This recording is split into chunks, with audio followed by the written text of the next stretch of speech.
Hi, Tina.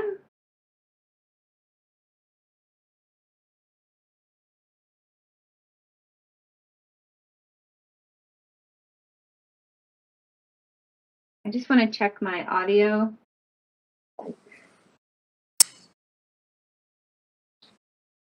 Do you have any clerks on the line?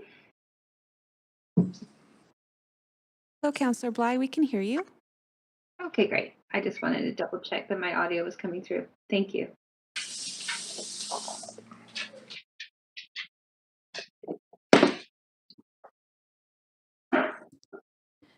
Good evening and welcome, everyone.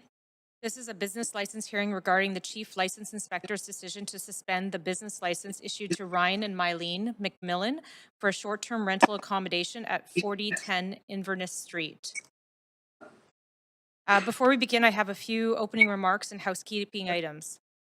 This hearing is being convened by electronic means as authorized under Part 14 of the Procedure Bylaw, the City of Vancouver electronic meetings. As such, panel members may participate in person or by electronic means.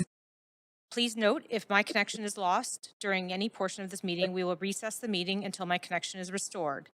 If a council member attending by electronic means loses connection during the voting process, staff are available to get you back online quickly while the voting process is suspended. The staff contact information has been circulated to the members. Video of council members speaking and vote results will be projected on the live stream when available. For council members participating by electronic means, in accordance with section 14.13 of the procedure bylaw, please ensure your video is turned on and let the clerks know if you leave the meeting. For the purposes of confirming quorum, thank you. We also acknowledge that we are on the traditional and unceded territories of the Musqueam, Squamish, and Tsleil-Waututh nations. We thank them for having cared for this land and look forward to working with them in partnership as we continue to build this great city together. May we have the roll call, please? Hello, we have Councillor Dominato in the chambers, who is also the chair this evening. Present. Councillor Fry, also in the chambers. Present. Councillor Bly, viewing remotely. Present. You have quorum, Chair Dominato. Thank you, clerks. We will start with opening remarks from Robert LeBlanc, Counsel for the City of Vancouver.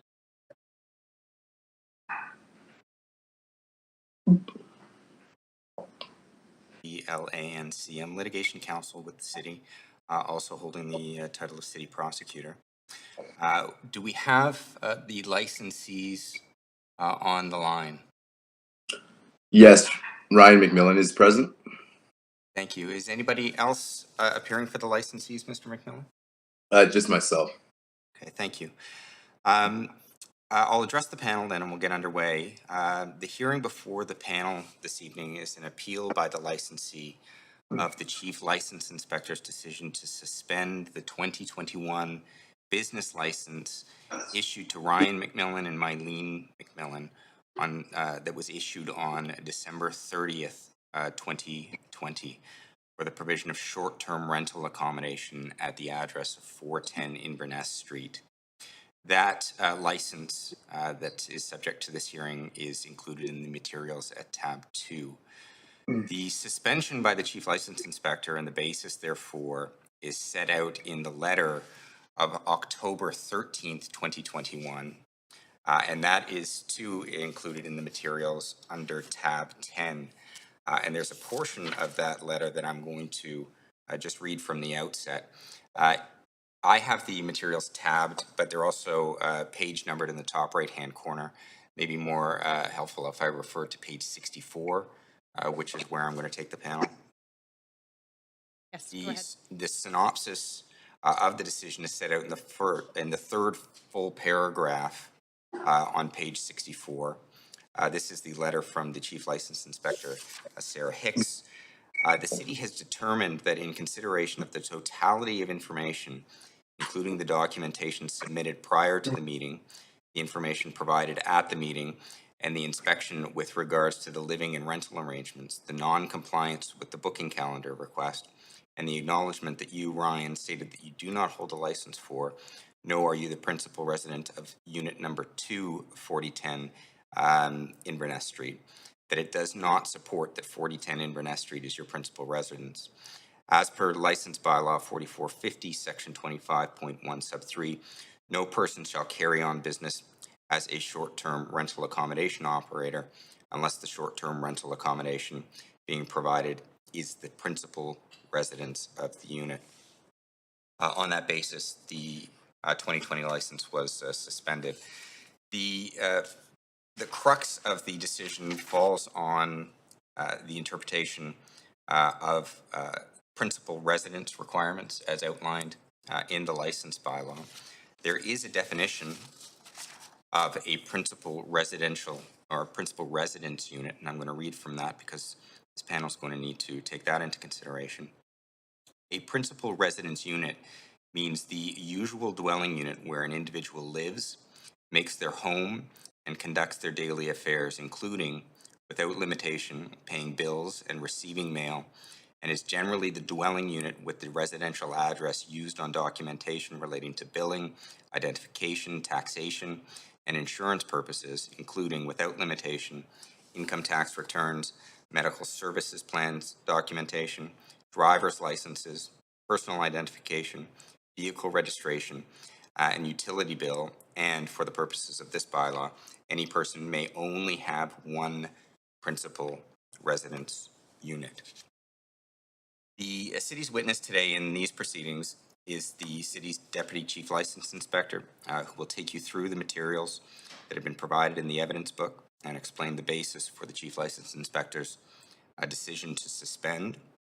What the panel can expect to hear is an indication that the decision required a weighing of the claim of principal residency by the licensee against a number of other factors, namely the high booking volumes of the subject premises for short-term rental accommodation, the lack of documents supporting primary residence with respect to the unit that is being used for short-term rental accommodation, no submission of contemporaneous booking records, which was the latest request from the city's audit, admissions of residency in both units by Mr. McMillan, and further discrepancies with respect to information provided during the audit process. The backdrop to this hearing is essentially the policy or the raison d'etre of the bylaw, which is the city's desire to maintain short-term regulations for the purpose of preserving long-term residential housing stock. And I'd ask the panel to keep that in mind. This is what the Chief License Inspector is required to make the decision for. The Chief License Inspector's submission is that the conclusion that the evidence did not support principal residency was a reasonable one, that the suspension of the license logically flows from that, and that the suspension should be upheld. Of course, the licensee has the opportunity this evening to convince this panel otherwise. Before embarking on the evidence, there are some legal and procedural matters to note. First is that the Chief License Inspector's power to suspend the business license is set out in Section 277 of the Vancouver Charter. That section reads, the Chief License Inspector shall have the power at any time summarily to suspend for such period as he may determine any license if the holder of the license has, in the opinion of the inspector, been guilty of such gross misconduct or with respect to the licensed premises as to warrant the suspension of the license. And it's the submissions of the chief license inspector that the short-term rental of the property in the city that fails to comply with the regulations with respect to principal residency amounts to gross misconduct. This council's power to review a business license suspension is further set out in that section. Any person whose license has been suspended under this section may appeal to the council in accordance with the procedure for that purpose prescribed by bylaw. And upon such appeal, the council may confirm or set aside such suspension on such terms as it may think fit. This panel's power to review a business license is further set out in section 275 of the Vancouver Charter. The granting or refusing of a license to an applicant, therefore, and the revocation or suspension of a license which has been granted shall be deemed to be in the discretion of council, and the council may grant, refuse, revoke, or suspend the license without stating reasons, therefore, save in respect of a licensee who by reasonable efforts cannot be found.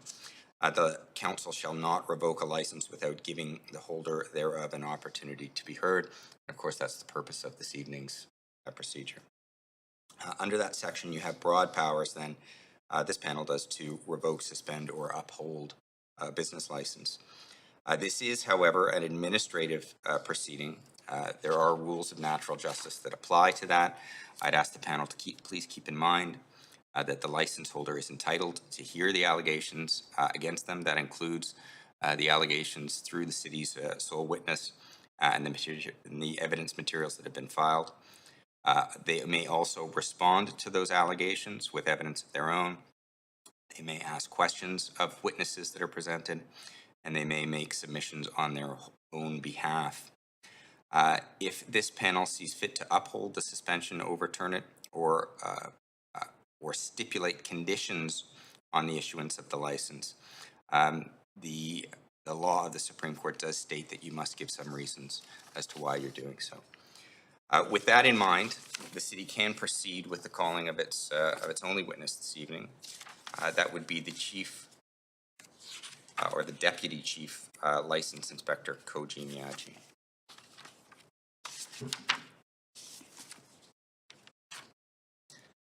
Thank you, Madam Chair, members of council, or members of council and panel.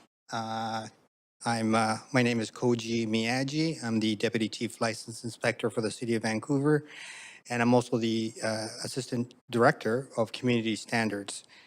In that dual capacity, if you will, I oversee areas. In this particular case, it's called proactive enforcement, and they're the folks that oversee the enforcement of short-term rental licenses. I also oversee the property use inspections area, and they do the inspections that are related to these files. And so I am familiar with these case files, and I do discuss the outcomes of our findings with the Chief License Inspector as well. Thank you, Mr. Miyagi. I understand that you have reviewed the file with respect to the subject property at 4010 Inverness Street. Yes, I have. And you had some involvement in terms of the short-term rental enforcement activity at that particular premises? Yes, I have. What I'm going to ask you to do is take us through one document in particular in the evidence book that is located at tab 3 of the material, starting on page 4, noted in the upper right-hand corner. And maybe just before we dive into the information that's in that document, you can just explain to the panel what this document is. Yes, through the chair. This is a summary that I've asked our short-term rental clerks, and they're the folks that work with the coordinator and the manager of that area to essentially review and conduct audits and so on and so forth. And so this document is provided, is created to provide the panel with the information chronologically highlights of what occurred in the creation of this case file.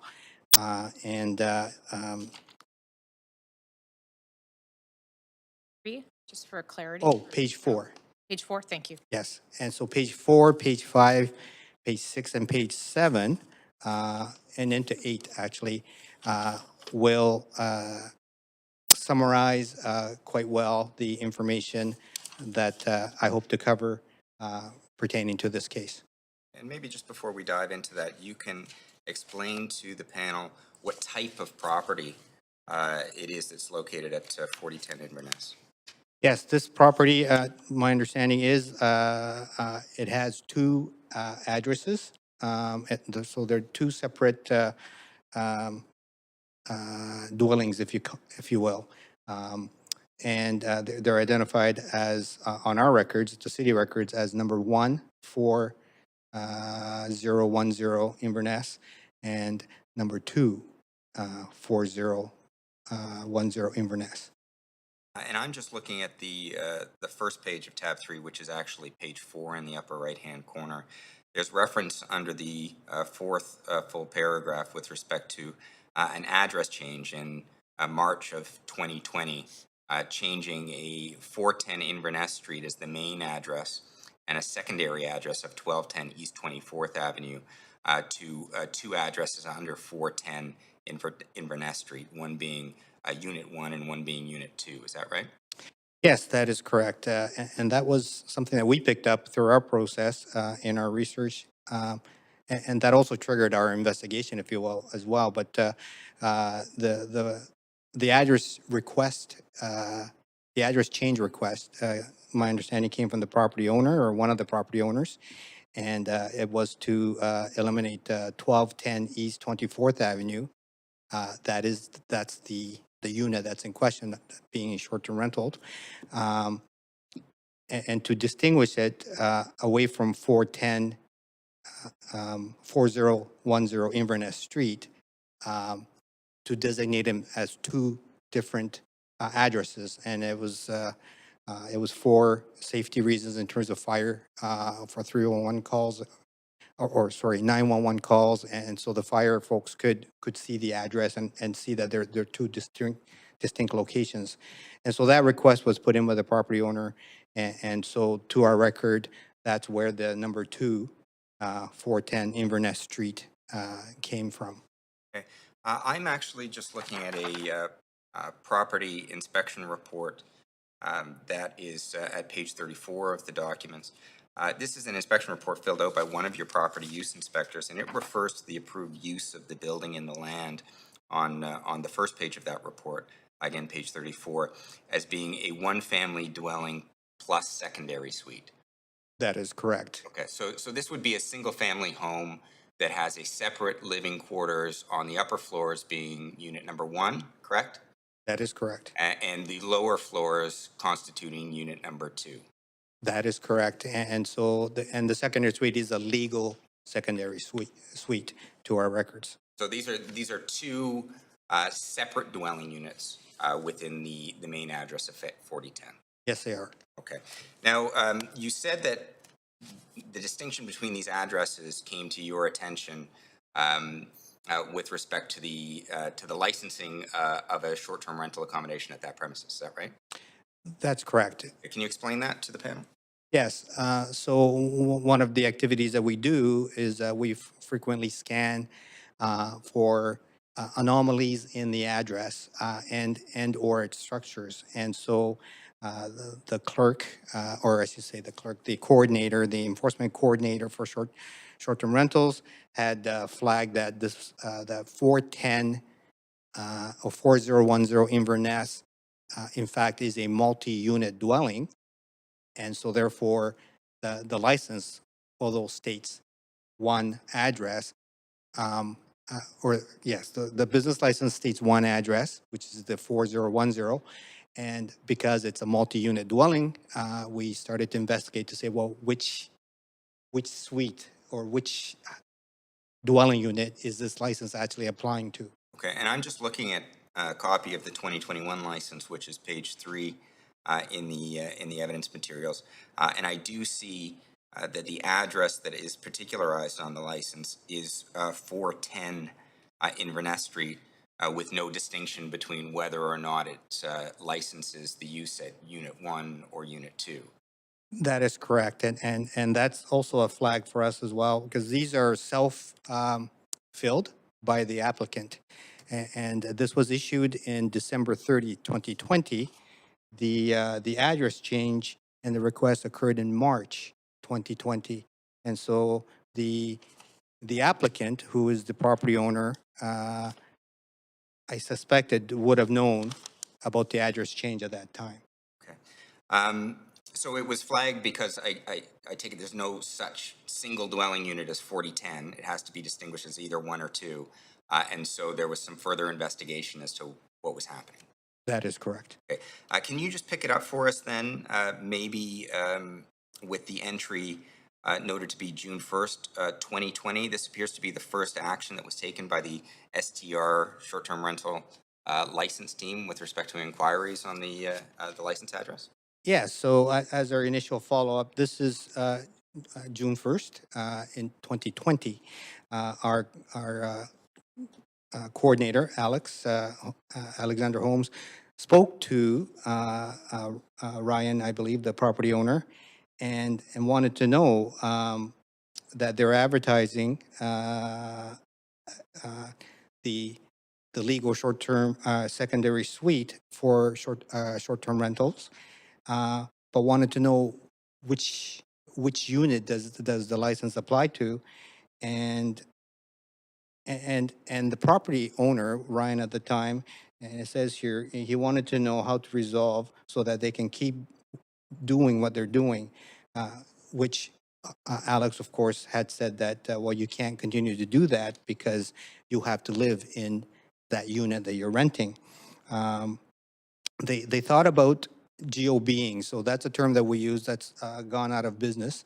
So they talked about, well, maybe you want to cancel your license, essentially. And the conversation continued on, and to a point where we clearly explained to them that you can't continue to do that. We will permit you to continue with, if you, to honor your booking for that immediate time, but you can't do that going forward. And if they chose to do so, that we would then continue our investigation and audit the license further in terms of their activities. Okay. I'm just going to paraphrase maybe what you said, and what my understanding is in terms of the notes from that paragraph is that Ms. Holmes was advised by the licensee, Ms. McMillan, that they were living upstairs and using the secondary suite downstairs for short-term rental purposes. That is correct, and that was the nature of the context, and that's what Alex said, that you couldn't do that. You couldn't live here and rent down here. And that's because the downstairs unit constitutes a separate dwelling unit, Yes. and they weren't the principal residents of that basement unit. From the information that we obtained then, yes, the reference was that they weren't living there, but they were renting the vacant secondary suite. Following Ms. Holmes's conversation with Mr. McMillan, what further action was taken then? Well, so we said that we would continue then with the audit, and the enforcement process is such that we would then request for the first phase is we call it a mailing audit. That's a term that we use, but it's documentation check is what we do, and so we requested that. Maybe just before we get there. Sure. It appears as though in the following paragraph there was some follow-up with Mr. McMillan the next day by one of the clerks in the STR office, and a different version of the living arrangements was provided. Yes, That's correct. In that particular conversation, I believe it was Sarah that he was talking to one of our clerks. He had said now that that they're using the downstairs as I believe Ryan was using the downstairs as his primary residence, and his wife was living upstairs. And then whenever she goes out of town, that's when he'll go upstairs and book out the lower suite. And so he's saying that he's using the primary residence claim for the secondary suite. And then while his wife's away, he will book.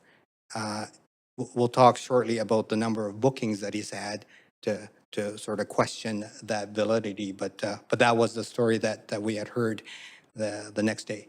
And so over the course of a couple of days there, June 1st and then on June 2nd, 2020, we had two different clerks in the short-term rental team report two different stories received by Mr. McMillan with respect to the living arrangements at the property. That is correct. And on the first day, it appears as though there was an indication that he was residing upstairs, and he and the co-licensee were renting out the bottom floor as short-term rental accommodation.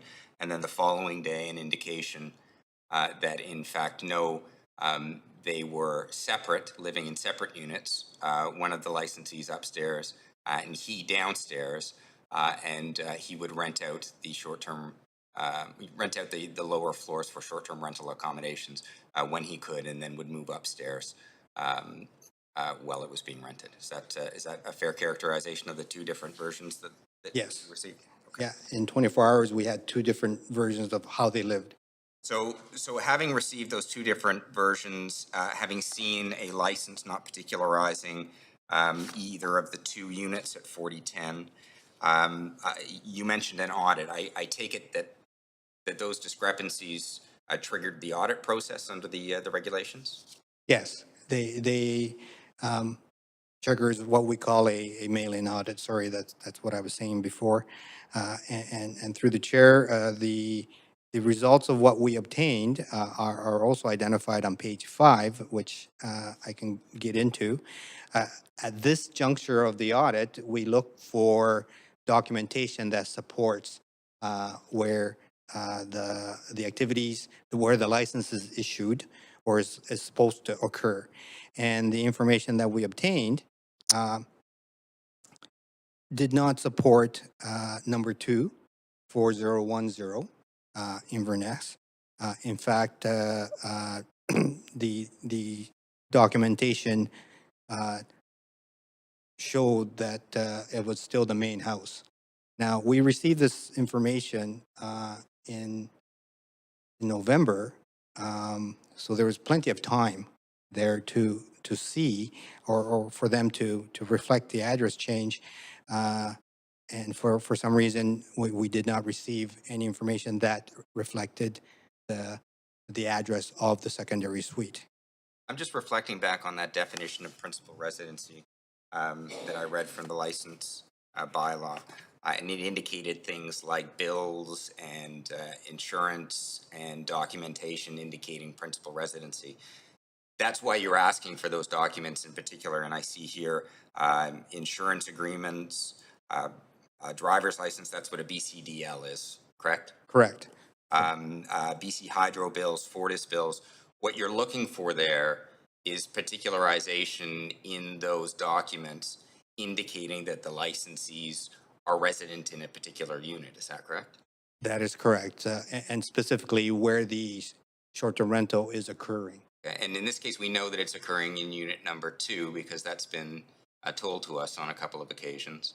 But none of the documentation indicates that either Mylene McMillan or Ryan McMillan were permanent residents of unit number 2 at 4010. Is that right? That is correct. In fact, all of the information that was provided reflected only 4010 without particularization of either number 1 or 2 unit on the documents. That's correct, despite the address change request put in March of that year. But the 4010 was always the address for the upper unit, even though it was later changed to be particularized as unit number 1. Is that right? That is correct. So in this case, you didn't receive any documents supporting primary residence of unit number 2 I see in the paragraph that follows, you appear to have asked for booking calendars. Yes, and that is a standard process for us as well for uh, license holders that have had short-term rental activity. We like to look at the booking activity. And as you can see here, from what we received from April to October of 2020, these are extremely high booking numbers. And if you bear with me with the percentages, you know, the April bookings equal 73%, May bookings equal 100%, 65% or 60%, 65, 94, 90, and 77, uh, which reflects October. Overall, that's 70% of the total time for that particular secondary suite is booked for short-term rental activity. Um, to us, that's a extremely high, and two, it makes it difficult for us to understand how a 70% completely booked facility is a primary residence for somebody. Some of these places that are booked 100%, 94%, 99%, that's 3 months, if you will. That's completely booked. And so for us, that's another trigger for us to say that we don't think that is somebody's principal residence to the degree that it's booked. Thank you. I'm just doing my own math, and I came up with different figures, but maybe you can just tell me if the totals are correct. I have over that period from April 2020 to October 2020 as being 171 days out of 214 that were booked for short-term rental accommodation. Yeah, I was talking percentages. Okay, thank you. Yeah. I take it from that you've determined that over that period, a principal resident of that particular unit would have to have only occupied the unit for close to, well, less than 50 days over a period of 214 days. Yes, yes, it's extremely low to be considered. That's where you do, in terms of the definition that was provided earlier, as a primary residence. Now, then having received the booking information indicating overwhelming number of days being used for short-term rental accommodations, and having not received any documents indicating principal residency in unit number 2, what enforcement action was taken at that point? So with that information on file for us, we decided to further have an audit, and that's the interview audit. That's the second phase that we do. We started that conversation with them November 5th. And the different timeframes that you see there are conversations that we've had with them, or contact or lack of contact. And we recognize people are busy as well. So we try to accommodate as much as we can. But with that understanding, from November 5th, we were able to finally nail a date in February 2nd of 2021 to be able to have that interview audit. And I see here that Mr. McMillan attended to an interview with Claire Thompson and Andrew Menzies. Can you just tell the panel who Claire Thompson and Andrew Menzies are? Yes, Ms. Thompson is the manager of proactive enforcement. And so, and she and Alex Holmes, I used to do that myself as well, do the audit interviews. And so Ms. Thompson is the manager, and Andrew Menzies is one of the clerks that that works to support the audit process. And I see that in the evidence book, starting at tab 6, page 20, we have 2 sets of notes with respect to the interview. The first set of notes made by Mr. Menzies, constituting pages 20 through 25, and then Ms. Thompson's notes starting at page 26 onwards. Yes, that is correct. Correct. You've reviewed those notes of the interview. Yes, I have. Can you relay to the panel what further information was discovered with respect to the units? Yes. So with this audit, I'd like to maybe take you to page 22, and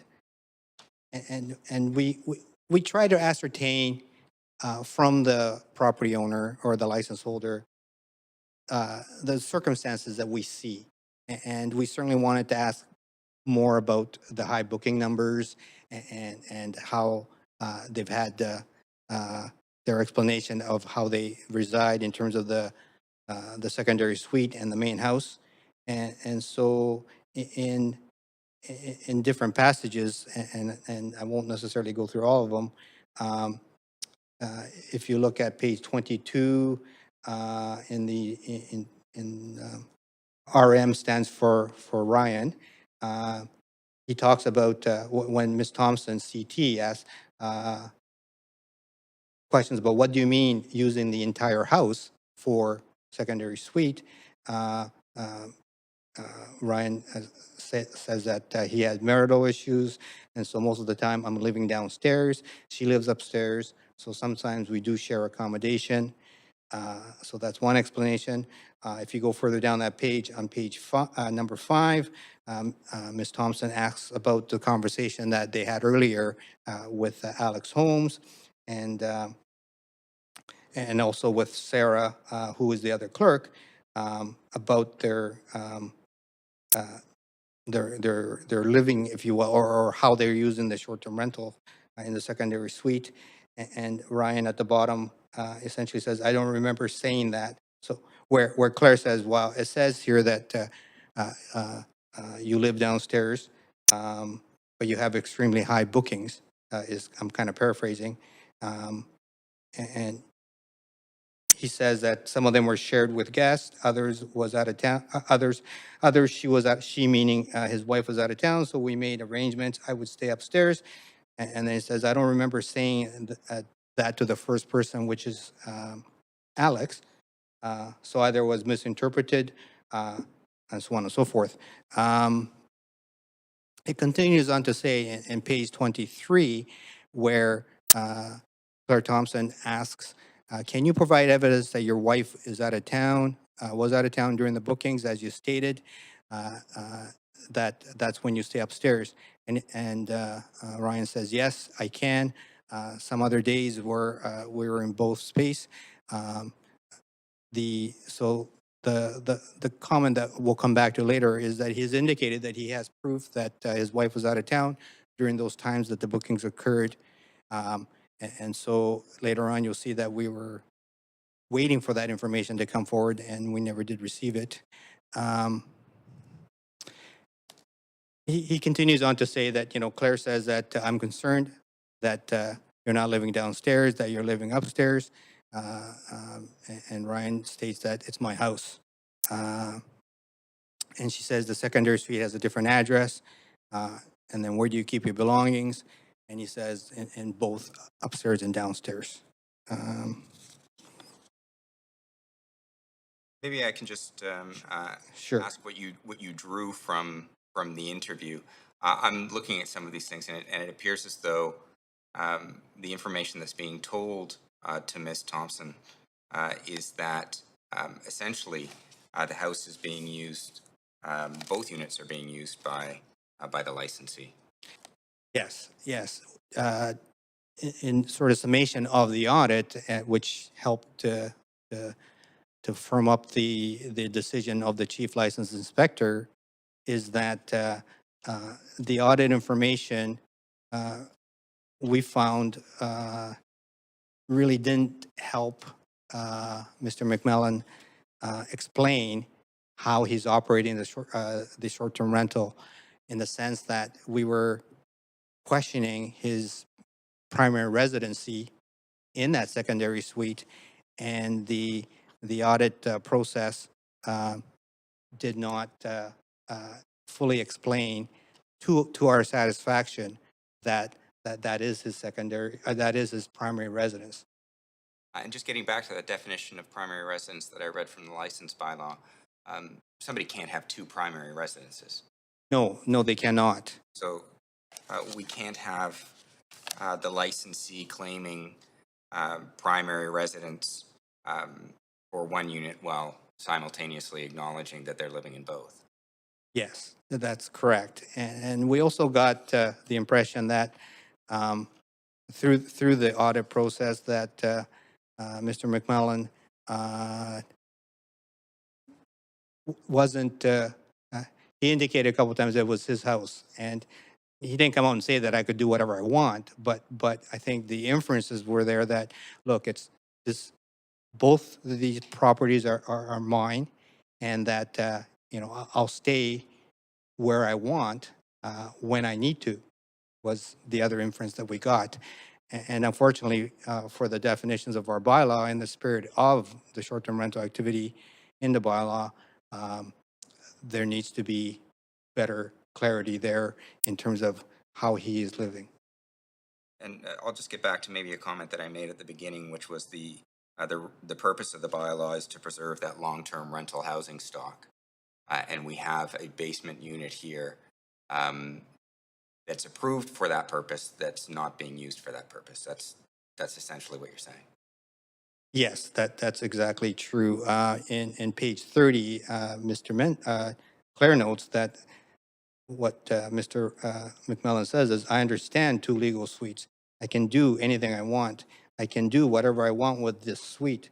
I own the suite. My name's on it. If I need to change it to number 2, but I didn't, is kind of what he said. So, but those were quotes that were picked up out of the interview, and so therefore, we felt that it wasn't being complied with as per the bylaw. Okay. I just want to ask you about one passage that you read, which was at the bottom of page 22. Well, maybe just at the top, I'll just contrast two things. First, you'd read in that he indicated that he lived most of the time I am living downstairs, is what the notes reflect. Yeah. Yet at the bottom of the page, what he indicates is that he's talking about the guests. Some of them were shared with guests. He's talking about the short-term rental accommodations that were provided, correct? That's correct. Okay. So the claim that was made by Mr. McMillan at the time is that he was still in the unit on some occasions when it was being rented for short-term rental purposes. That's how we understood that Okay. passage to be. There's reference in a couple of the documents in the package in terms of how the unit was marketed. First, let me just look at page 67 of the evidence materials. Yes. And I'll just ask you to explain what this is that we're looking at here. So this is a information that we get from host compliance. It shows briefly what the booking is, or I'm sorry, what the listing is. It's pulled from the actual listing. The information that's we're interested in is, if you go to the bottom right-hand corner of the page, it talks about documented stays. It says time of activity, and it lists the number of documented stays. Those are stays, not days. That's correct. Those are stays now. So this doesn't identify exact number of nights, but it picks up from the listing activities the number of documented stays. So one documented stay could be 2 weeks, and it goes to January 22nd, and it goes backwards, and it's got 4 documented stays in October, 4 documented stays in September, 4 documented stays in August. Those could be a week long, or maybe they're single days, but they're indications of activity. And if we consider what was being done in what was submitted and explained to us in the 2020 activity, there may be an assumption that these documented stays reflect weeks, perhaps, meaning that they could be high stays in terms of usage. Okay. The detail in this document I wanted to draw your attention to was in the lower left-hand corner under listing details. As I understand it, the listing details reflects the the marketing characteristics with respect to what's being offered for rent under this particular listing. Is that right? That's correct. And this is information that's taken from and reported to us directly from Airbnb? That is correct from that listing, and it does show that it lists as an entire home. It's not listed as shared accommodation or a single room in a home. No, it does not. So listing title, spacious, modern, two-bedroom, close to restaurants would be under room type, entire home, apartment. It would be that entire two-bedroom unit number 2. Yeah, that's exactly right. This is directly from the Airbnb site, and it picks up the key information that's there. Okay, and I also see that under tab 5, starting at page 12, Mr. McMillan provided us with his booking calendar. Some of those dates we've already gone over, but I'm just going to draw your attention to page 13, where he's provided a screenshot of his booking calendar, and it appears as though that information matches the information that was provided to us from Airbnb, being that it's marketed not as shared accommodation, but as spacious and modern two-bedroom laptop station minutes to downtown. That would be a self-contained unit. That is correct. You seen anything with respect to this particular property? Any information on Airbnb or anything submitted by Mr. McMillan that would indicate it was ever offered for rent as shared accommodation? No, we do not have any of those indicators, nor was it stated before, only in the audit that it was stated in that context. So when we take a look at the numbers that we've just taken a look at, 170 some odd days over a period of 210 some odd days, those days would, to your understanding, be for the entire unit, not for shared accommodation where Mr. McMillan is resident in the unit. Yes, that would be the conclusion that we reached based on the high number of bookings and the popularity of the entire suite. Thank you. Going back then to the notes that are under tab 3, I think that we were on page 5. The audit meeting had occurred, and I'm just taking a look there that there's some entry information towards the bottom of page 5, February 2nd, 2021. Some information in terms of what information was obtained from Mr. McMillan. There was again another request for some updated booking calendar information from November 1st, 2020 through to the end of 2021. And I take it that request was made because this audit meeting was happening sometime after the audit process was undertaken. That is correct. And so, Yeah, go ahead. oh, sorry, my apologies. The audit triggers a number of questions, obviously, the interview audit. And so we asked Mr. McMillan, through the information that was provided in the audit, three things as a follow-up that he would need to provide to us in order for us to make make a decision. And those 3 things are the current bookings, which he's provided to date, but after the audit, we would like to, or I should rephrase, out of the audit, there were 2 things that were driven out of there, but we also needed to do further investigation as well. And so we had asked for a operation summary, or operation plan is what we call it. There was also work without permit that was flagged there. And so, and that was also pending investigation or inspection. We had also said that we were going to do an inspection of your property. And so out of the audit, there was an inspection that was drawn. And on the on-site inspection, there was some work without permit that was being looked into. That in itself triggered some delays in terms of concluding the information that we obtained from the audit, as we needed to see if the work without permit was going to be a hindrance to our decision-making. And it turns out that in, I guess, August 31st, we had gone on site, or we had then received information from another inspector to say that the work without permit is okay, that it's done okay, and they passed that piece. So with that information, we continued on with the audit to obtain still the operating plan.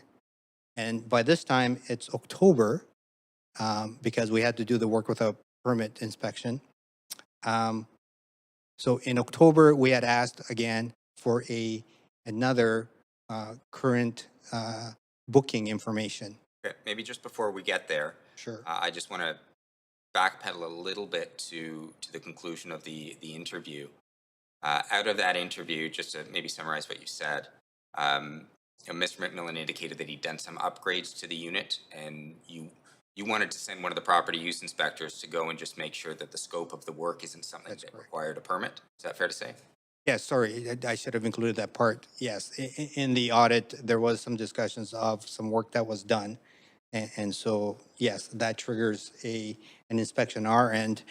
We would do a site inspection, but this also triggers a work without permit inspection as well, which is a bit more detailed. So that's one thing that you wanted to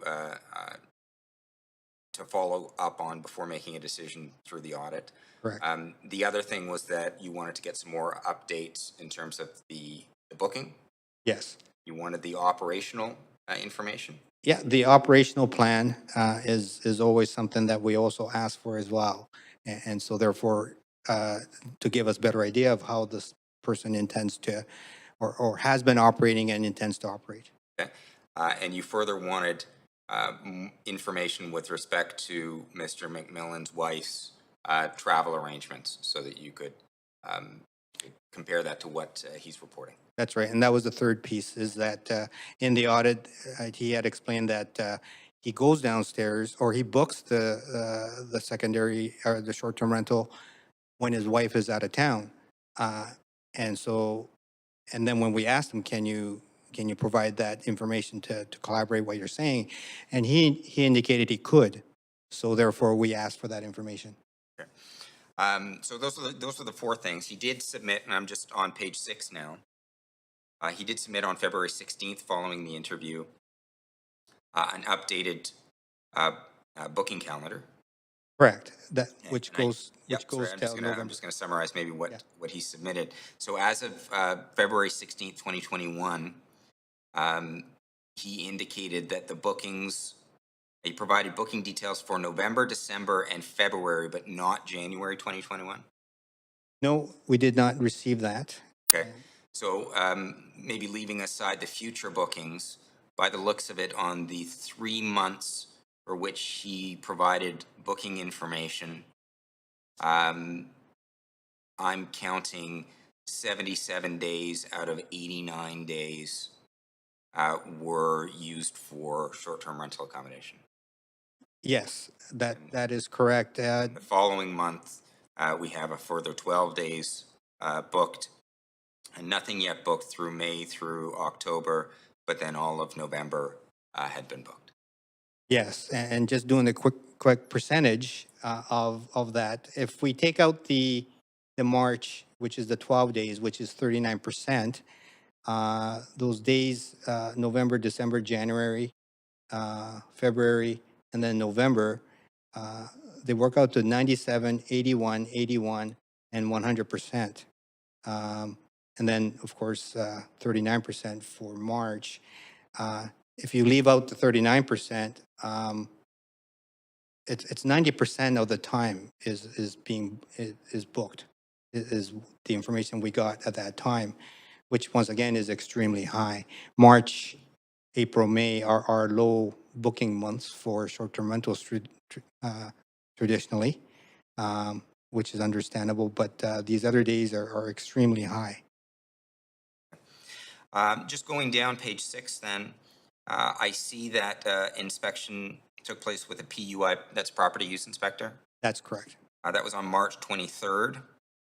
And there was a report from the property use inspector in terms of information that he received from Mr. McMillan in the course of the inspection. Can you share that with the panel, please? Yes, so the report is on, where's that tab? My apologies. The inspection report is at tab 8, starting at page At tab 8, yeah. 34. Tab 8. And in that report, he talks about what he observed and what he heard or talked about. I'd like to note that he had spoken to Mr. McMillan, and during that inspection, Mr. McMillan was there, and Mr. McMillan had cited that he lives in both the primary dwelling unit on the main floor and the secondary suite on the basement floor, and that the basement floor is used as short-term rentals.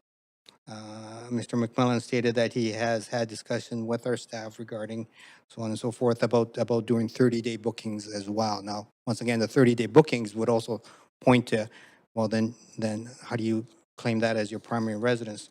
And then in the booking report continues to show various pictures of the facility. These pictures resonate fine in terms of what we consider to be a legal secondary suite. But the inspection report does cite some interesting comments that was made by Mr. McMillan that supports some of the information that was stated earlier. Thank you. I understand following that inspection by the PUI, there was a note of some discrepancy between the layout of the basement or the bottom floor unit and the approved plans. And so it was referred to a building inspector to check and make sure everything was okay. That's right. There was a minor work without permit identified. It says on their basement floor interior alterations to alter approved kitchen layout in the authorized secondary suite without permits.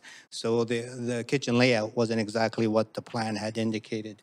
The building inspector, though, followed up on that and conducted their own inspection and made sure that there were no issues with respect to concerns or permitting issues and whatnot. That is correct. We forward that to our building inspector friends, colleagues, and on, I believe, August 31st, it was indicated that the work without permit was minor and that there's no safety issues there, so it was passed.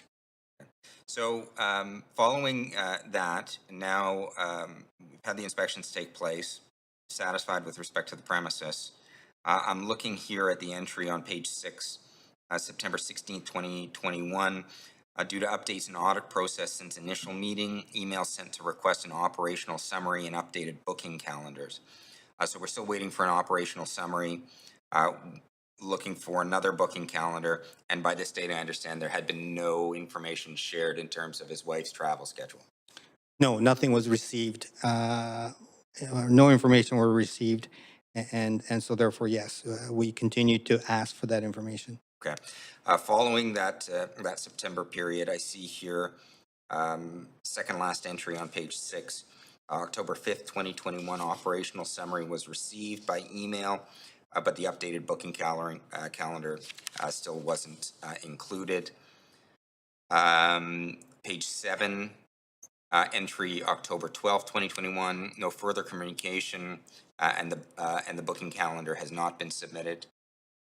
So by that date, I take it you make a decision. You're missing the booking calendar. You're missing you do get the operational Yes. report. You're satisfied with that, though. We don't need to go into that in Yes. any detail.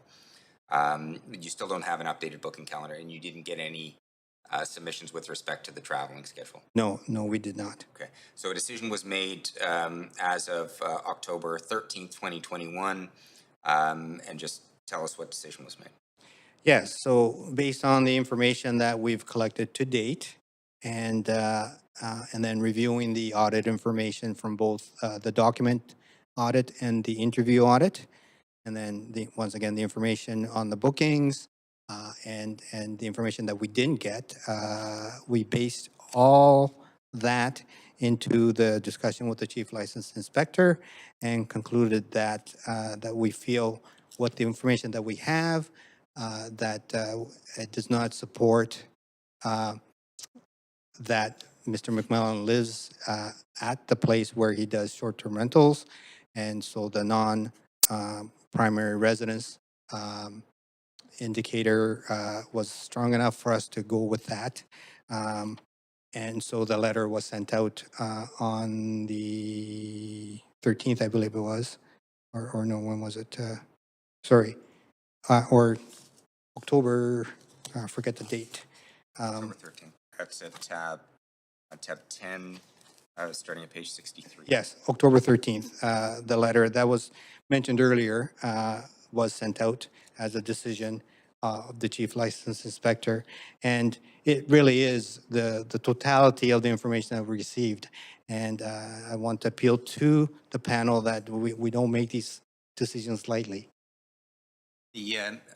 I characterized some of the evidence that I expected to come out through you and in the evidence book and in my opening comments. And I'll just ask you maybe to comment on that. The factors that I think come out in terms of what you're telling us and what we've read was that first there was extremely high booking volumes that would interfere with anybody's ability to live in the unit on a primary basis. Yes.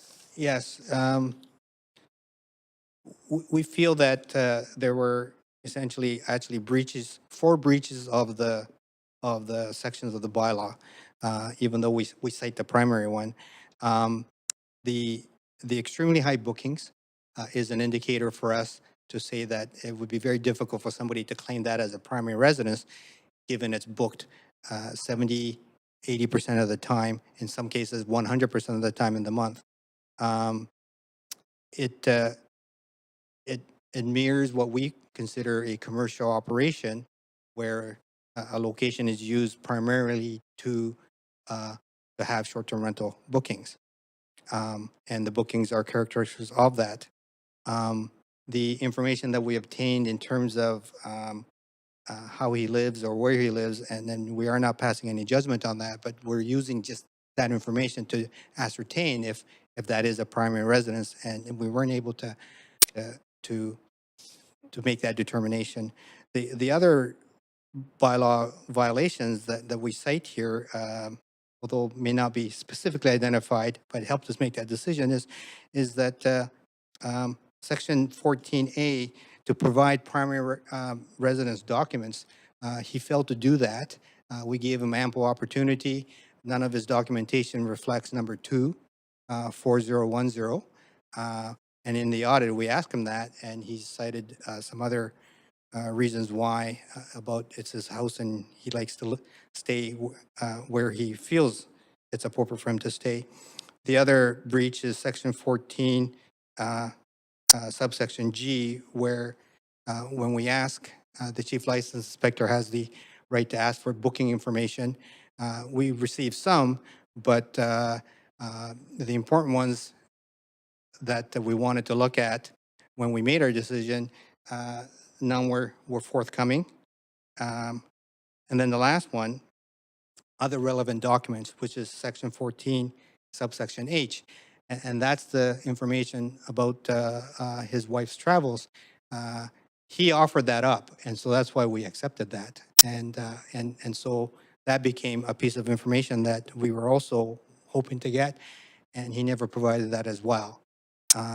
So in totality of these 4 breaches of the bylaw section, we felt that unfortunately Mr. McMillan appears to be operating a commercial type operation, and that it's not in the spirit of the short-term rental bylaw, where occasional bookings are used to augment, where your primary residence is being used as a secondary or short-term rental.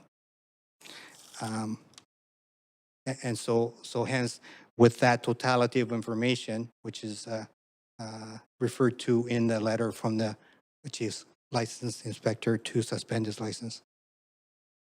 Thank you. Those are all my questions for Mr. Miyagi.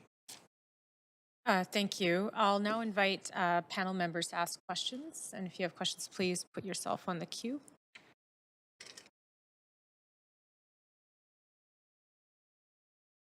No, I don't see any questions. Oh, no, I spoke too soon. Councillor Bly, go ahead, please. Thanks, Chair. I just have a question to staff, and maybe Councillor Bry will have questions as well, but just as an initial question, on the issue of the better part of a month being booked out, I think that was the language used.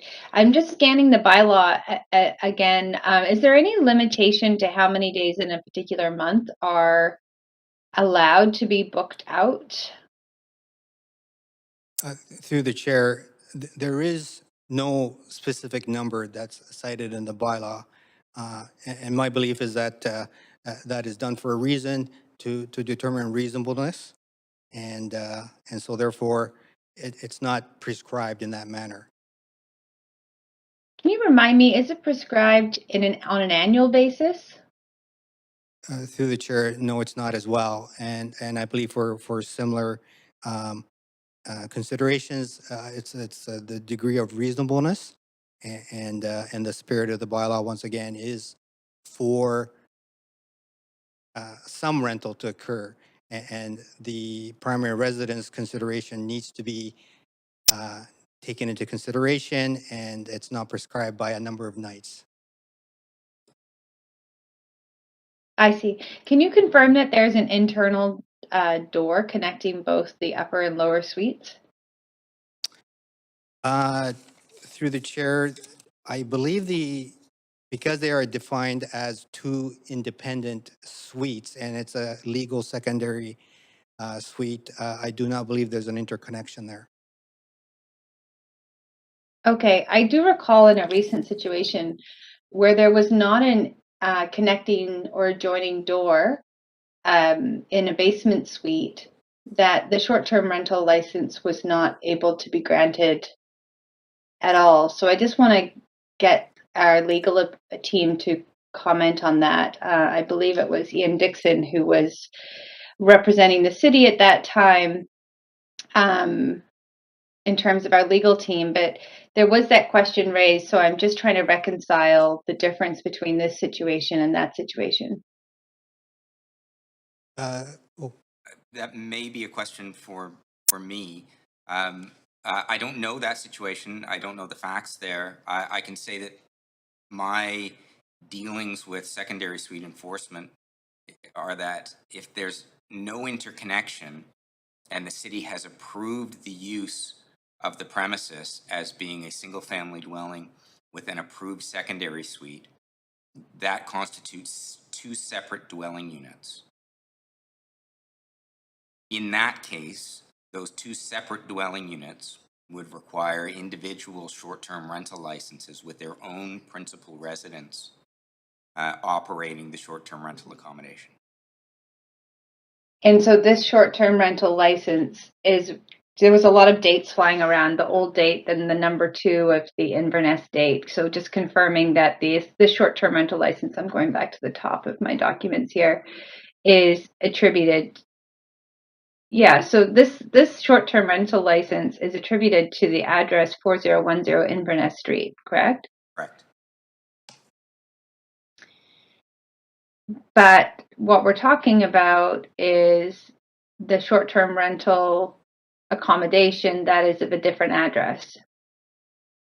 There is technically no address for 010 Inverness. I think that what the evidence has come out. Can a short-term rental license even be attributed to an address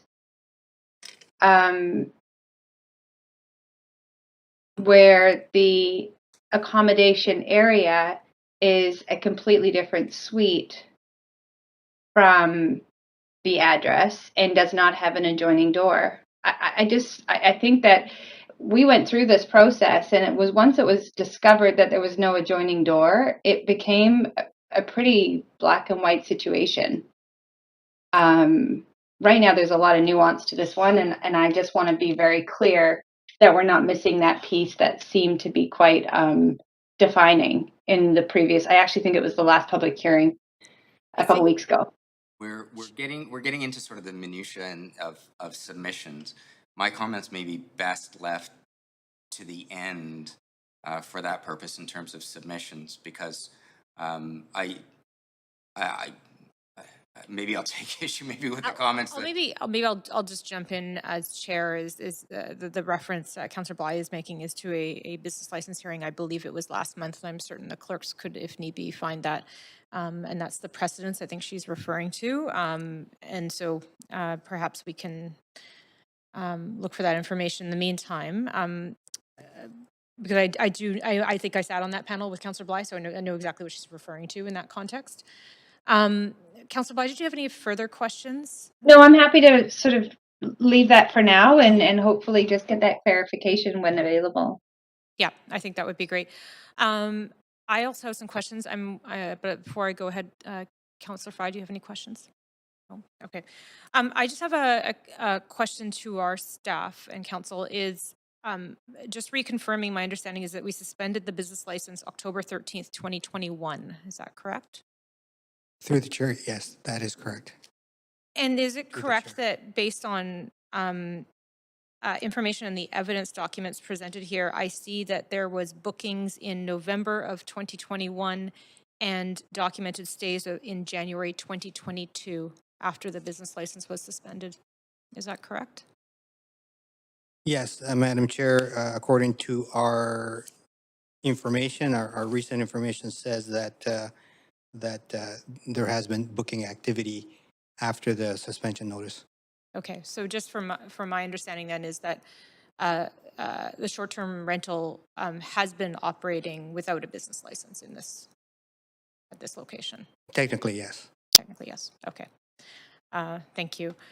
If there's no further questions from the panel, then I believe it is now the opportunity of the licensee, Ryan McMillan, on the line to ask questions of City of Vancouver witness. Yeah, thanks for taking the time. Just I don't have too many questions. Just a couple in regards to my wife's travel. That was discussed over the phone, but then sort of my understanding was sort of left. There was nothing in writing that I recall that indicated that you wanted further documentation in that regard. As far as I gave you the operational report and basically tried to work with the city as much as I could. I was pretty cooperative, but yeah, just it's as far as there has been some gaps, and then I guess another question, your last question there, as far as operation without a license. When I got the suspension notice, it did also say that I'm allowed to appeal in a certain period of time, which I obviously have. But then basically my understanding was keep the operations going until like we have this meeting and things are concluded like that. But so as far as that was concerned, and I also tried to reapply. And then I talked to someone in the city and they also told me that, yeah, it's under review. So just wait for your hearing. I said, okay. So yeah, and then as far as the what was it? The Ryan, I guess Ryan, yeah, it's sorry. the chair. No, I'm just going to interject really briefly, just to specifically offer you the opportunity to ask questions to the City of Vancouver witness, because after that Okay. you have an opportunity to present.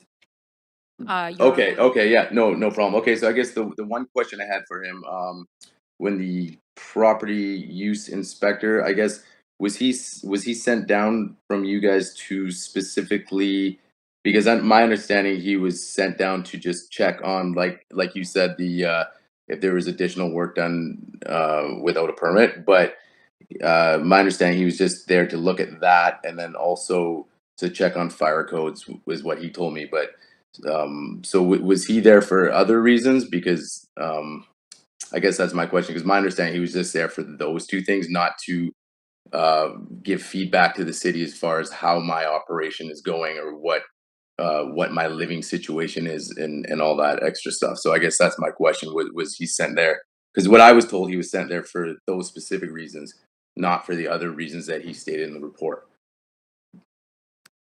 Yes, through the chair, the inspector is there to check for compliance. And so he may come across a number of things that may require that. Safety aspects are always part of the inspection. The things that he notes in the report, he certainly wasn't necessarily asked to go and interview you or anything like that.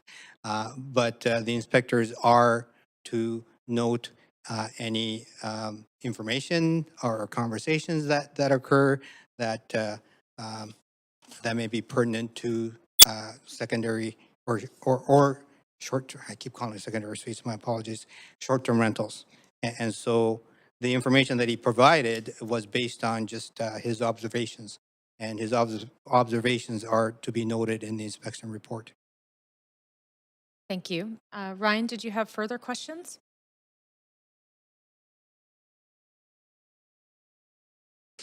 Ryan? Yeah, sorry, just I guess I'm just confused about when I was asked to give. I understand, like, I on the February 2nd phone conversation, I know that was discussed, but as far as the travel documents were concerned, I'm just wondering where if there was an email asking for those travel documents. I'm maybe I missed that, but I never I didn't see that as far as you guys asking me for those documentations when like when I gave you the operational report and stuff like that's so I'm just looking through my notes and maybe I missed that, but was there was it in writing there when you were asking me about the travel documentations? Through the chair, it was it was clearly stated in the audit that you can provide that information. And so I believe Ms. Thompson had asked for that information. I'd have to check my notes to see if it was actually asked as a follow-up afterwards, but I know it was clearly stated in the audit, and and it is information that um, was willingly provided, so therefore we followed up on it. I believe Ms. Thompson did ask, "Can you prove that?" And you said yes, and that you would provide that information. And I think she said, well, we will ask for that information as well, or somewhere along those lines. Um, I, so with that understanding, we had continued to ask for that. And I believe in one of the conversations, Andrew also alluded to that information because he states that he hadn't received that information yet as well. Okay, I mean, I guess I was just asking as far as in writing documentation. I mean that you know, because I know things get discussed on the phone, and I know that was a topic of conversation. And but as far as you know, seeing it in writing, I don't recall that.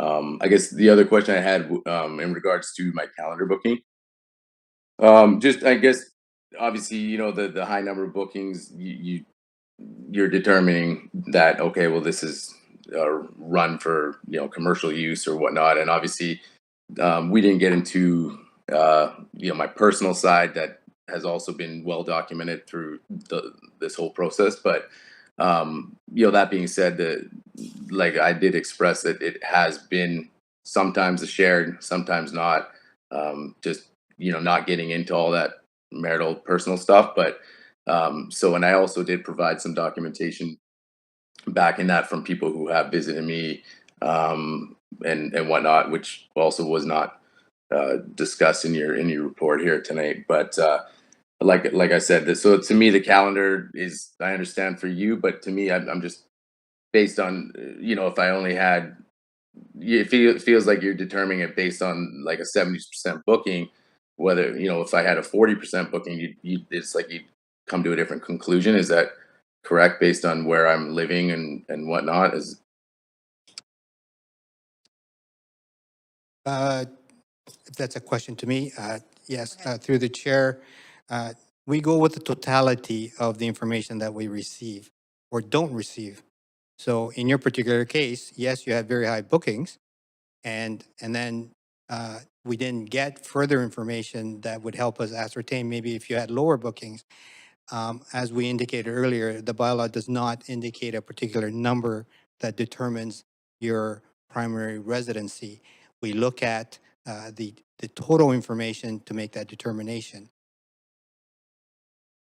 Thank you. Ryan, do you have further questions? I think that's just as far as the, I guess some of the documentation that was left out. Just sort of, I'm asking him a question again. Just why was that not presented? As far as saying, maybe these are some of the reasons that yes, he has uh, shared occupancy with past guests, and I understand the time. I'm constantly changing the booking, and I understand. Sorry, the advertisement, which you can do on an hourly basis with Airbnb. But so I guess my question was, why did you leave certain things out that sort of showed that yes, maybe he actually is sharing with guests at certain particular times, and then he isn't and whatnot. So I'm just wondering why was that some of that information left out? Through the chair, we believe we didn't leave anything out. We took the information that's on the website, that's publicly seen, and that information says the entire home. And so there was no indication to us, only in that one statement that you made in the audit, where you briefly said, "Yeah, I share the place with the bookings as well as all these other things." And so we don't have any information that indicates it's a shared bookings. Other bookings that have shared bookings are very clear about that, so that the people that book understand that there'll be somebody else also staying there. In your case, we didn't have any of those indications in your bookings or in your advertising, I should say. Anything further, Ryan? I think that no, that's good for now. Thank you. Thank you. We're now moving to the section where the licensee and you, Ryan, are able to offer your opening remarks and to also call any witnesses if you have a witness. So I'll turn it over to you, Ryan, if you'd like to speak further. Thank you. Yeah, just reiterating some of the ongoing investigation. Yeah, I mean, we've had obviously numerous. So going back to the start when the first audit. So basically, why the reason behind the short-term rental for us was we've had some issues personally, and with keeping the house, this was the most flexible way to do it. So I understand what the bylaws were, but my feeling was that because I was occupying the downstairs, that I felt that we could make that work in our case to supplement income, and that was the goal. Like it wasn't to run this commercially, make a lot of money kind of thing. I mean, I understand the low vacancy rate in the city. I understand the area I'm in. I could have a lineup of people to rent it out to. So it wasn't this I can make all this money. It was that this in our particular situation that I needed to just, if I could, rent out a week, rent out 2 weeks, share the accommodation, sometimes just any kind of supplement income based on our situation. That was the reason, and I felt that I wasn't like breaching any of the bylaws. And I understand it's two dwellings, even though it's it's a single family home with two dwellings. I'm aware of it. I just felt that, and I was trying to work with the city over these conversations.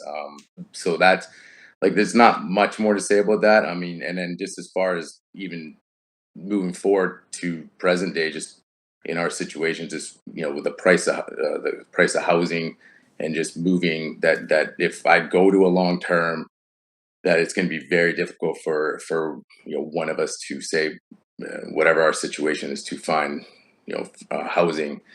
So that's sort of the main.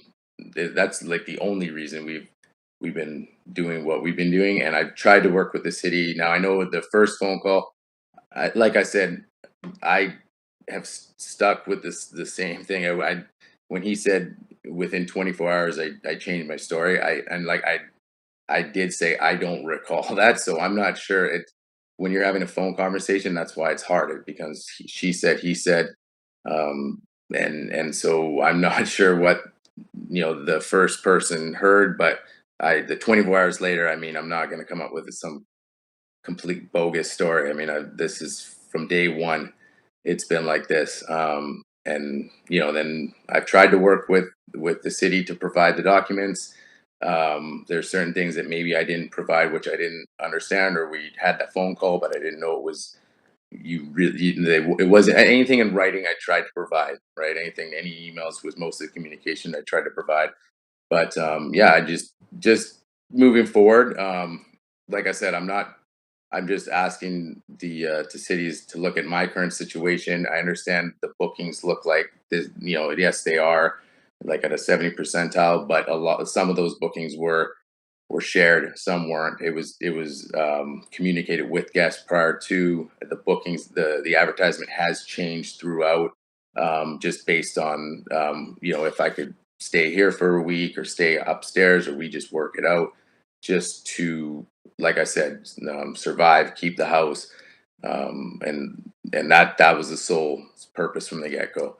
But I also, like I expressed to him, I did provide some letters from people who have visited me who've noted those living conditions.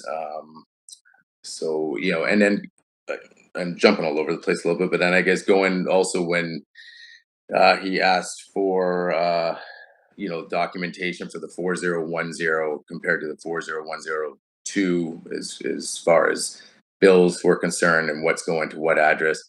I had a conversation with the city, and I said that was a mistake from the get go when I did apply. As far as I just had 4010, so it wasn't unit one, it wasn't unit two. Um, it it was a mistake, but it was just 4010. So as far as the bills were concerned, I said, well, I said, I'm not sure what you guys want me to do. I could send some bills down there where I'm living, and it seemed like it didn't matter. I mean, so that as far as that was concerned, it wasn't. I didn't feel like I needed to make that change. I mean, it is.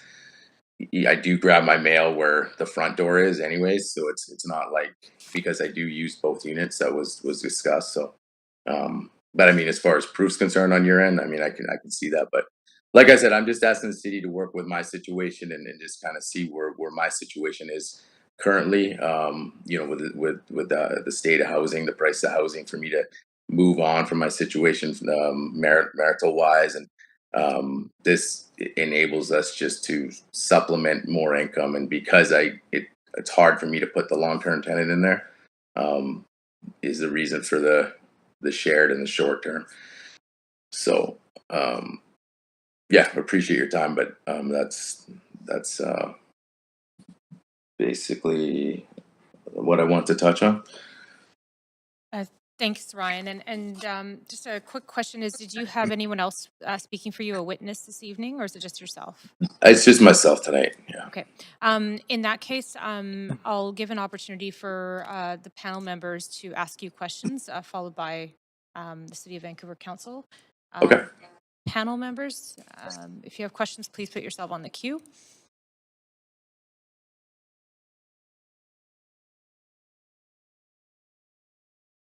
I'm not seeing anyone on the queue. Okay, maybe then I'll turn it over to Robert LeBlanc. Do you have any questions for? Sorry, Chair. I think we just got a couple last minute. That's Yeah. okay. Yes. Sure. I'll just. Go ahead. Hang on, Councillor Bly, just one moment. Yes, sorry, I didn't see either of you on the queue when I called. So go ahead, Councillor Bly. Thank you very much. So my question, Brian, is in regards to this missing information that you feel has not been submitted. Is that something that you have with you I don't know the process here, Chair. I'll also ask that you guide us. But if there is a claim that there's missing information in this submission, and that's available and sounds like it ought to be considered by the panel according to Ryan's testimony. I wonder if that's available or what the process would be there. I'll look to our staff for comment on that. I'm Or just perhaps trying Ryan, sorry. My apologies, that's to Ryan. So, Oh, that's a question for myself. Yes. Right. I could provide some of that information. Yeah. What were you referring to exactly? Well, I had the same question for you. You've made quite a few suggestions that city staff do not have, are missing sort of key pieces of information in this submission to this Well- hearing, and I'm wondering what specifically is that, and can you back that up? Oh, sorry. Okay. So as far as I submitted a couple letters backing up my case from people who have witnessed my situation. Is that what you were referring to? I guess so. Yeah. It So was vague. I submitted that during the audit. Okay, do you have copies of those letters that you could submit to the clerk? At this current time? Mhm. Yeah, I'd have to pull up my email. Well, this is your hearing, so it might be in your interest. Okay. I just thought those would be on hand, just like everything else. But Well, I think if staff have them, we would have them in our package. If you're claiming that they're not there, then we don't have them. okay. Yeah. No, I'm not claiming they're not there. I just claimed that they weren't presented by the speaker. So so we'll, I'm going to interject. So Yeah. Ryan will, so Councillor Bly, you've requested that information. It sounds like, Ryan, you're going to look for those letters and it sounds Yeah. like they were witness emails. yes, it were. And you have the clerk's contact information, is that correct? Can I get that information? Okay, the clerks are gonna email you, so you get, you know who. Okay. Yeah, And then I'll just respond. yeah.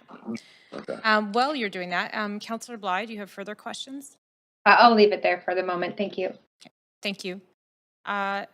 Councillor Fry, to the licensee. Yeah, thanks, Chair, and thanks, Ryan. Ryan, I'm looking at your Airbnb listings now. How did you interpret the suspension of your license in October? And the fact that the city would not give you a license to operate in 2022, and I'm now able to book a space on your Airbnb. I just determined it based on because it was in the appeal process. So I just felt like any other appeal that, you know, until the hearing and decision is final, that it was no different than when they were auditing me to look to suspend, you know, my license possibly. So and I did. So that was my understanding. So because it was Isn't the condition of submitting your property on Airbnb that you need a license, a valid City of Vancouver license? I'm just trying to walk through this because I was of the impression that Airbnb needed a license, a valid license, in order to put your listing up. Yeah, I think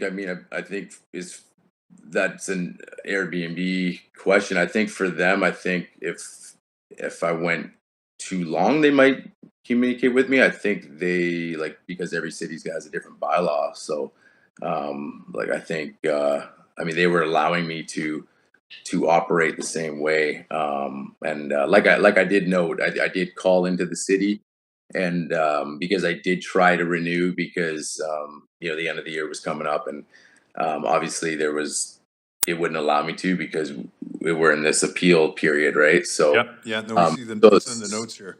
yeah, so that was my honest understanding. I thought, and I actually asked them. I said, "Do you have a rough timeline when, you know, when I will hear from the city as far as when the appeal hearing will take place?" And she was like, "Oh, it should be soon," and all this stuff. So I just honestly, I felt like, okay, because it's an appeal, I felt like, well, you know, until the hearing, it should be okay at this point.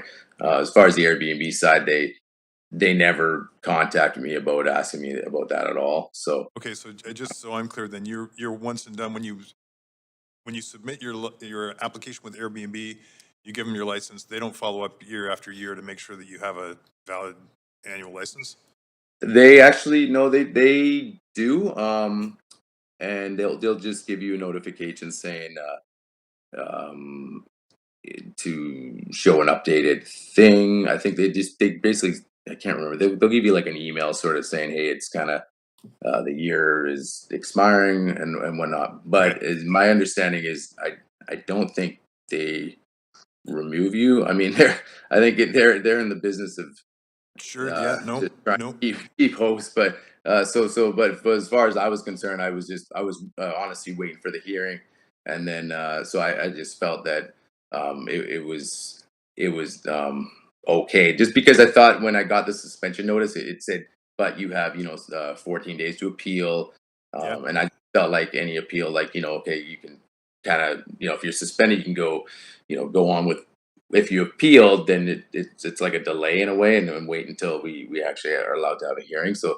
that was my honest understanding. No, that's fair. I mean, I think maybe that's Yeah, something to be, we need to work on articulating if that's the case, because I think it's a suspension of, obviously, if you don't have a for license to sure. do business, you don't have a license to do business. I understand. Okay, thanks, Ryan. Those are my questions, really. Thanks. Yeah, Thank you, Councillor Fry. Just before I move to Robert LeBlanc, just again noting, Ryan, that the clerks have emailed you at the address on file. And so if you wish to send those additional letters or emails that you referenced that Councillor Bly inquired about, I would encourage you to do so now. okay, yeah, sorry. It was hard Yeah. for me to multitask. No, So. no problem. I just wanted to flag it for you. Okay. So the next part of just this portion is that Robert LeBlanc, who's representing the city, has an opportunity to ask you questions as a licensee. So I'm going to turn it over to Robert LeBlanc. Thank you. Mr. McMillan, I'm just looking at page 66 of the evidence package, and this is your dispute hearing notice indicating that you wish to appeal the chief license inspector's decision to suspend. In your last paragraph, you state, I also have people who have visited me that know my personal situation and can back me up on this and how we are falling in line with the short-term bylaw. I am prepared to provide documents at the hearing if I am provided one. We're at the hearing today. I haven't received any documents. Have you submitted any documents? Oh, I did. I'm gonna forward. I'm gonna forward you the documents right now. I just got them in front of me here. Okay, who did you submit them to? Uh, I submitted them to the City of Vancouver short-term rentals short-term rentals at Vancouver.ca. So that was the communication I had. So when they had I think your letter. Sorry, this was the email that sent me the. Sorry. Oh, sorry. I was letting them know about the appeal, and then they responded. So I replied. They just asked for further documentation. So it looks like the city clerk, but I just responded to the email. So I mean, I can send you like they sent me the appeal letter, and then I'm just looking at it. Sorry, and then I sent them further documentation, and I'm sending that over to you right now here. Thank you, Ryan. Robert, does that address your first question? It does. Well, we'll have to wait and see those documents maybe before I. Well, Yeah, they're coming. Sorry. and we could certainly, if need be, entertain a very brief recess to permit time to send those documents. Okay.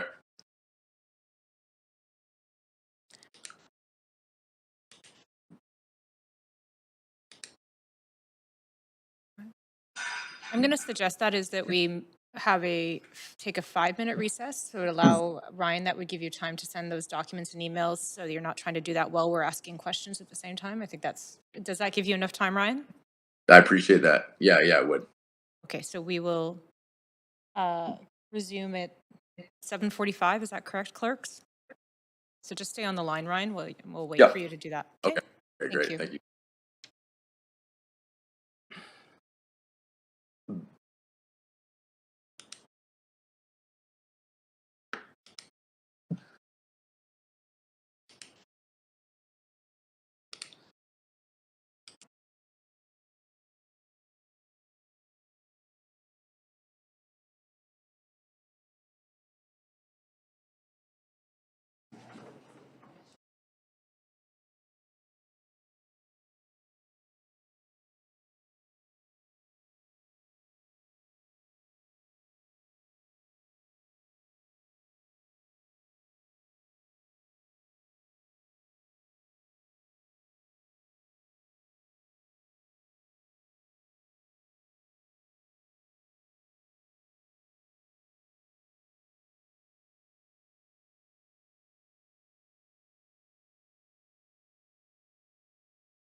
Okay, those are my only questions for Mr. McMillan. We may want to just ask Mr. Miyagi if he's seen the documents or whether he knows the email address it was sent to. Yes, I'll invite Koji to return to the podium and maybe address that question. Thank you.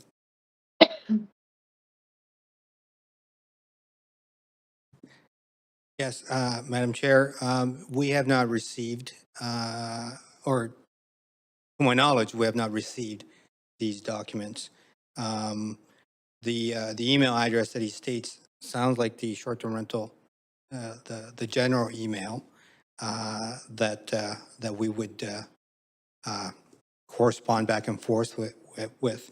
I spoke to the clerk this morning, Andrew, and had asked him if we had received any new information from Mr. McMillan. Now, that was this morning. And at that time, he has stated no. The last communication we got was what was cited in the memos that we provided as part of the evidence. So, to my knowledge, we hadn't received the letters that he's indicating. Thank you. Thanks for clarifying that point. And you have no further questions, Robert LeBlanc. So in that case, I believe we are moving to closing. Go I ahead. am on the queue. Yeah, Sorry. Sorry, Councillor Bly. Go ahead. No, it's okay. I just wanted to, I guess why this has come up is in the letter, and this is just about tracking how this information flow is happening. And so there is a letter, it's not dated actually, where Ryan McMillan does say that given the opportunity, I am prepared to provide documents at the hearing if I'm provided one about people who have visited me that know my personal situation can back me up on this. So I don't see that I just don't see, based on the documents that we have in front of us, that we were expecting these documents ahead of this hearing, but we're at the hearing now, and it reads that. So I just want to clarify that, just so we're not talking about, to me, when I read this, that there were documents forthcoming at the hearing, and now we've received them. I just want to clarify that. Okay, thank you. Is that specifically a question to Mr. McMillan? Well, no. I'm happy to have our city staff either affirm that that's how these documents read. There seems to be some confusion as to what email Ryan submitted them to previous, but how I read this letter is his intent was to share them at this hearing if provided one. Okay, thank you. Koji's at the podium. Go ahead, please. Yes, Madam Chair. It does state here in your package, November 5th, Ryan sent an email with 2 attachments, one letter from his friend. So that's the one that we must have received here, while the second was corrupted. So that's the one that we cannot open. And your response to this email asking Ryan to resend the file. Ryan resends the documents. Both appeal documents are available at VanDocs. So it is cited. And my apologies.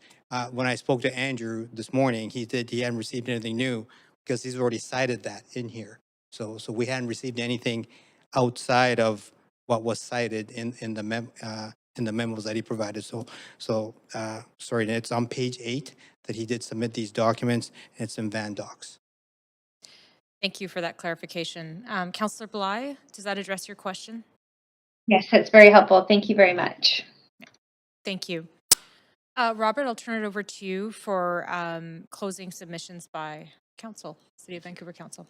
I'm going to ask the panel to just refer to the dispute letter that was filed by Mr. McMillan to appeal this process. I've already read from the second last paragraph. This is at page 66. And Mr. McMillan says something in the end of the third full paragraph that I have to point out as an error in terms of this particular process.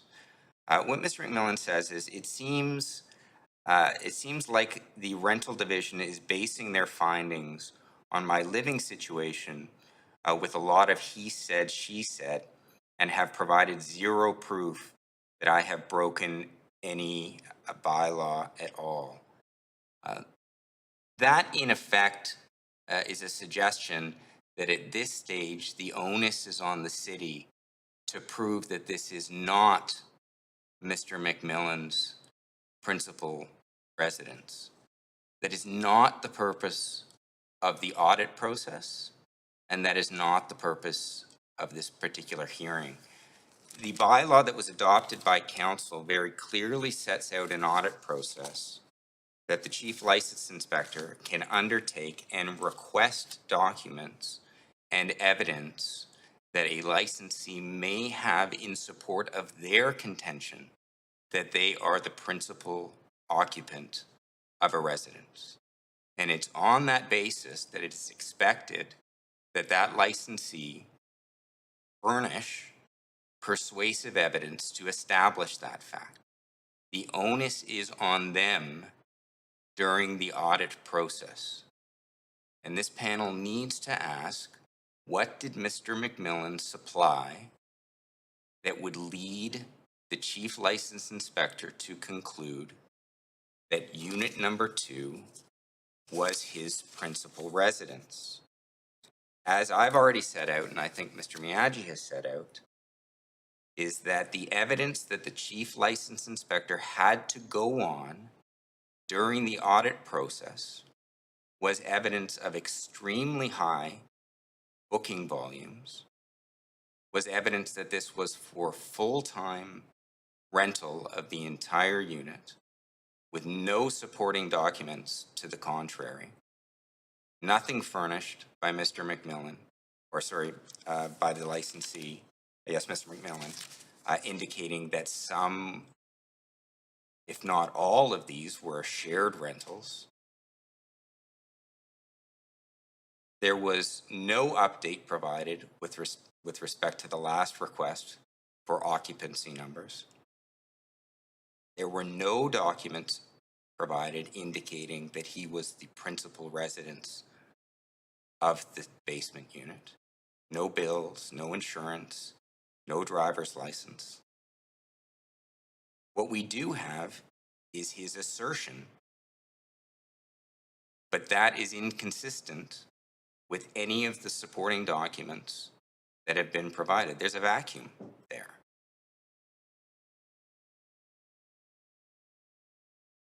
So the question for this panel is not, do we reweigh this evidence and give Mr. McMillan a second kick at the can and go to this great expense to bring everybody here and effectively replicate the process that we've enacted through our bylaw should be done by the chief license inspector? Or do we defer to the chief license inspector and determine whether or not her decision was reasonable on the evidence that was submitted in the appeal process? And that's the role of this panel. This panel needs to take a look at whether or not the chief license inspector made a reasonable decision based on the information that was before her, or whether she made an error in any of that. And respectfully, no error has been shown. And I'll reiterate the fact that there is a complete absence of evidence that Mr. McMillan has submitted in support of his contention that he occupies unit number 2 as his principal residence.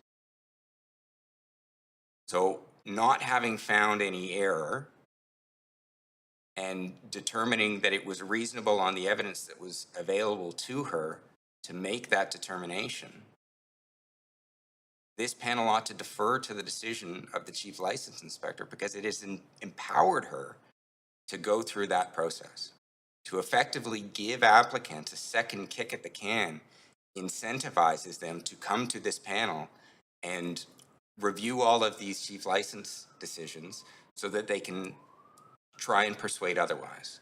I don't think that that's an incentive that this panel should be giving.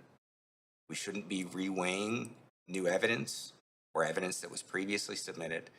We need to constrain this to the real questions. And the real question is whether or not it was a decision that was reasonable, and whether or not there was an error that was made. In my respectful submission, it was a reasonable decision. No error was made. I will address the issue with respect to the door. I know the case that was referred to, the interconnecting door. I did not deal with the business license hearing. I did, however, deal with the prosecution of the matter. I don't know exactly what the submissions were made in the course of that hearing that was before this panel.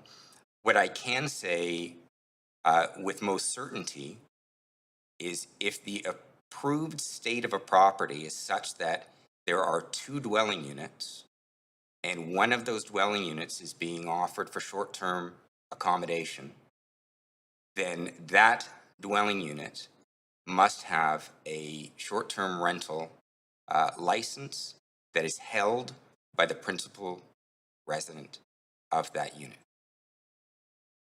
So in this case, unit number 2 requires a business license from the principal resident in order to conduct short-term rental accommodation. In this case, the chief license inspector has determined that the person holding the license does not qualify as the principal resident of the unit, and the suspension was issued on that basis. And again, I'll just reiterate my first point, that this all gets put through the lens of the intention of the city is to preserve these units for permanent housing stock. That was the approved use of this particular unit. And if we don't have a principal resident, then we don't have long-term housing stock. Those are my submissions. Thank you for those closing comments. I'll now turn it over to the licensee, Ryan McMillan, to make your closing submission to the panel. Go ahead, Ryan. Thank you. No, just my closing statements is, look at my particular situation, not as a whole. Based on my circumstances, I had 2 letters that were backing my situation, and the fact that we're trying to make ends meet at this point. Like I said, if I could rent it out long term, I would, but my current situation personally, it makes it very difficult. And so I'm just asking the panel to take those into consideration. I'm not trying to, run a commercial, business that's bringing in a lot of money. It's on par, if not sometimes less, to be honest. I'm just trying to have flexibility with my current situation that has been discussed with the city this last while during the audit. So yeah, I just kind of ask you to kind of take that in mind and look at this particular situation. It's a little unique. But yeah, and just thank you for your time and respect your decision. Thank you, Ryan. I appreciate that. So this means at this time we're moving to discussion by the business license hearing panel. And so looking to panel members for discussion on this item. And then after that, a decision. And is there any discussion? Chair, I'm happy to. I'm just actually looking for the wording here. So we don't need the motion just yet. We could just discussing. Oh, we can discuss it this time, and then I understand that we'd be seeking a motion. I do see a motion that's been circulated by Councillor Fry, but this will be a last opportunity if there's any further questions or clarification needed as well. Oh, okay. I'll hold my comments. Thank you. Okay, thank you.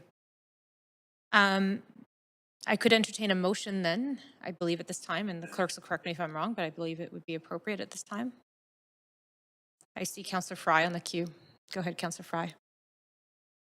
And thanks to the staff team and legal representation for assisting with this today. And thanks, Mr. McMillan, for joining us in your appeal. I have submitted a motion to uphold the chief license inspector's decision on the basis for 3 reasons. The operator is non-compliant with the conditions of the short-term rental license. I think that's been established. The short-term rental accommodation does not meet the definition or spirit of principal residence unit of the operator. And the operator has and continues to operate without a valid short-term rental license. So on those grounds, I do think that upholding the chief license inspector's decision is the appropriate course of action here. Thank you, Councillor Fry. So that motion has been moved. Can I get a seconder for that?